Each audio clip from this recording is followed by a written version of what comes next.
7e édition de la journée sans voiture enthousiasme certains Parisiens. C'est plus agréable, oui. Oui, on essaie de se promener, hein. C'est sympathique.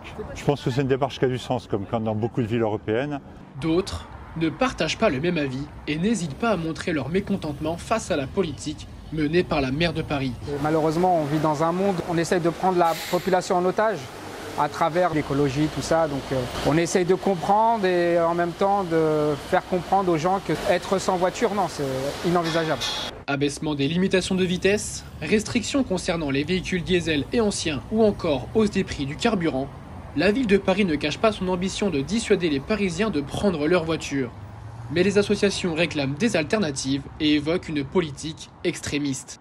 L'écologie à la française, c'est une écologie punitive pour les foyers les plus modestes, et puis une écologie de riche. Celui qui a les moyens de s'acheter le dernier véhicule électrique à 45 000 €. Le projet de zone à faible émission va rejeter 80% des usagers en voiture. On peut justement imaginer qu'il va y avoir un vent de rébellion. L'écologie d'Hidalgo, c'est de l'égoïsme. Elle ne se rend même pas compte que son discours est extrémiste et terriblement privatif de liberté. Que vouloir débarrasser une ville de ses voitures, c'est comme parler de Paris sans la Seine. C'est de l'utopie.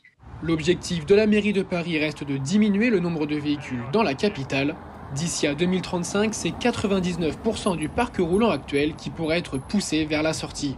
L'avenir de la mobilité dans Paris semble donc se tourner en vélo ou en tout électrique.